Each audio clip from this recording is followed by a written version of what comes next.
జరుగుతున్నటువంటి గ్రీవెన్సల్కి రావటం జరిగింది. కలెక్టర్ గారిని స్వయంగా కలుసుకున్నాం. కూటమి ప్రభుత్వం అధికారంలోకి వచ్చిన తర్వాత ఈ శ్రీకాకుళం జిల్లాలో ముఖ్యంగా అచ్చెన్నాయుడు ఇక్కడ మంత్రిగా కూడా ఉన్నాడు. అచ్చెన్నాయుడు చేస్తున్నటువంటి దౌర్జన్యాలు, గూండాయిజం, రౌడీయిజం, ప్రజల మీద చేస్తున్నటువంటి దాష్టికాలు చాలా తీవ్రంగా ఉంది. నేను అదే కలెక్టర్ గారి దృష్టిలో ఈరోజు పెట్టడానికి వచ్చాను. ఇప్పుడు ఈమె చూడండి, ఈమె ఒక వికలాంగురాలు. 2019 నుంచి పెన్షన్ అందుకుంటున్నారు. ఈవిడ వికలాంగురాలు పెన్షన్ని రద్దు చేశాడు. ఈయన 60 సంవత్సరాల వృద్ధుడు దాటి, ఈయన 60 సంవత్సరాలు, ఈయన కనిపించట్లేదండి, 75 సంవత్సరాలు. ఇలాంటి వాళ్ళు పెన్షన్ రద్దు చేస్తారా? గత ప్రభుత్వం కాదు, 2000 ఇంచుమించు 9 నుంచి 10 నుంచి ఈయన పెన్షన్ అందుకుంటున్నాడు. వైఎస్ రాజశేఖర రెడ్డి గారు ముఖ్యమంత్రిగా ఉన్నప్పటి నుంచి పెన్షన్ అందుకుంటున్న వ్యక్తి నిర్దాక్షిణ్యంగా ఈయన వాళ్ళ పార్టీకి ఓటేయలేదని నిర్ధారించి ఈ లెటర్ మీకు ఎవిడెన్స్ పెడుతున్నాను. అచ్చెన్నాయుడు ఇచ్చినటువంటి లెటర్. కింజరాపు అచ్చెన్నాయుడు గౌరవ మంత్రివర్యులు ఆంధ్రప్రదేశ్ వారి లేఖ. కింజరాపు అచ్చెన్నాయుడు గారు గౌరవ మంత్రివర్యులు ఆంధ్రప్రదేశ్ వారు కోటబొమ్మాలి మండలం పరిధిలో గల తాటిపర్తి సచివాలయం పరిధిలో వివిధ కేటగిరీలకు సంబంధించిన 20 మంది పింఛన్దారులను అనర్హులుగా ఉండి పింఛన్లు పొందుతున్నారని, సదరు పింఛన్లపై దర్యాప్తు జరిపి ఆ పింఛన్లు నిలుపుదల చేయవలసిందిగా కోరుతున్నాను. అచ్చెన్నాయుడు లెటర్. ఇది దుర్మార్గం కాదా? అచ్చెన్నాయుడు ఇచ్చినటువంటి లెటర్లో 20 మంది పెన్షన్లు రద్దు చేయమని ఇచ్చినటువంటి లెటర్లో ఈయన పెద్ద ఆయన ఉన్నారు. 75 సంవత్సరాల వృద్ధుడు. ఈయన ఒక 68 సంవత్సరాల వృద్ధుడు. ఈమె ఒక వికలాంగురాలు.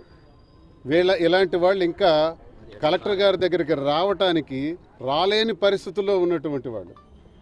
అలాంటి వృద్ధులందరికీ కూడా, వితంతువులందరికీ కూడా కక్ష సాధింపు చర్యలతో ఈ పెన్షన్ని రద్దు చేయడం దుర్మార్గమైనటువంటి చర్య. ఎందుకు రద్దు చేశారో నాకు ఎక్స్ప్లెనేషన్ ఇవ్వాలి. మంత్రి చెప్పేస్తే రద్దు చేసేస్తారా? మంత్రి చెప్పడానికి మంత్రి ఎవరని అడుగుతున్నాను. వీళ్ళ అర్హతలు ఎక్కడికి పోయాయని అడుగుతున్నాను. పేదవాడు, బడుగు బలహీన వర్గాలు వాళ్ళకి అర్హత ప్రకారం ఇచ్చినటువంటి పెన్షన్ని ఒక లబ్ధిదారుణ్ణి ఏ రకంగా మీరు రద్దు చేయాలనుకుంటున్నారో నాకు చెప్పాలని అడుగుతున్నాను నేను కలెక్టర్ గారికి. ఇప్పుడు అడిగాను. ఒకవేళ దీని మీద ఎక్స్ప్లెనేషన్ ఇవ్వకపోతే దీనిపై నేను మేజర్ ఇష్యూ చేస్తాను. ఇది నేను ఒక గ్రామానికి, అలాగే మరో గ్రామానికి, పెదబామిడి గ్రామానికి చెందినటువంటి మరో వ్యక్తి పెన్షన్ కూడా రద్దు చేశారు. ఇది ప్రతి గ్రామంలో కూడా వాళ్ళకి ఇష్టం లేని వాళ్ళందరి పేర్లు కూడా రద్దు చేస్తున్నారు. పెన్షన్ 4000 రూపాయలు ఇస్తామని చెప్పి ప్రజలందరికీ మోసం చేసి, మరి సూపర్ 6 అని చెప్పి అధికారంలోకి వచ్చిన తర్వాత సూపర్ 6లో ఒక్కటి కూడా అమలు చేయకుండా, ఒక్కటి కూడా అమలు చేసే శక్తి లేక ప్రతి ఒక్క మహిళకు కూడా బస్ ఫ్రీ అన్నారు. ఏది బస్ ఫ్రీ? అలాగే మహిళల్లో సుమారు ప్రతి ఒక్కరు కూడా 1500 రూపాయలు అన్నారు. 59 సంవత్సరాల వయసు ఉండేటువంటి ప్రతి మహిళకు కూడా 1500 రూపాయలు ఇస్తామన్నారు. ఏదది? ఎక్కడ?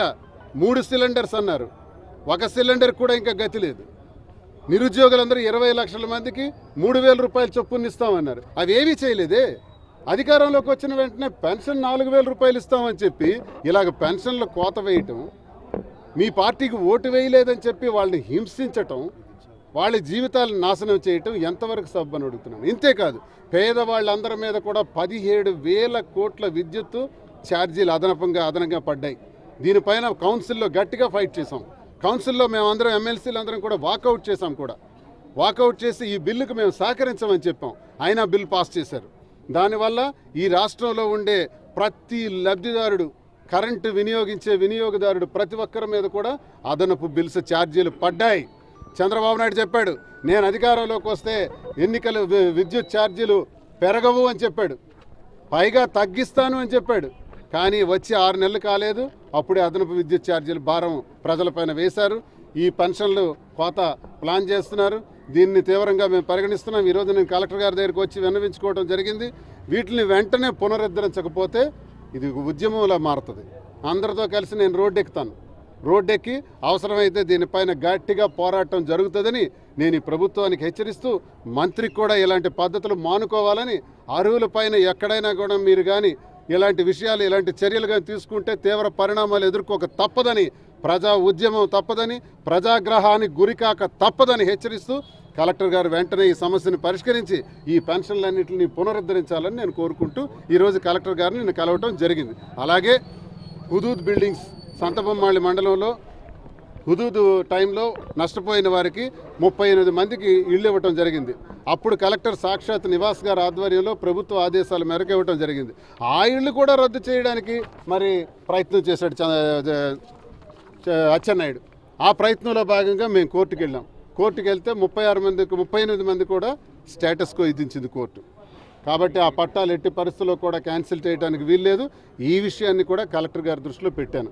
ఇప్పటికే ఇళ్ళు క్యాన్సిల్ చేయాలని మళ్ళీ తెలుగుదేశం పార్టీకి చెందిన వాళ్ళని వాళ్ళ కార్యకర్తలకు అమ్ముకోవాలని చేస్తున్న ప్రయత్నంలో కోర్టు స్టేటస్ కో విధించింది సార్, దయచేసి పరిశీలించండి అని ఈ విషయాన్ని కూడా కలెక్టర్ గారి దృష్టిలో పెట్టడానికే ఈరోజు గ్రీవెన్స్ సెల్కి రావడం జరిగిందని ప్రజలందరికీ తెలియజేస్తున్నాను. నమస్కారం అండి.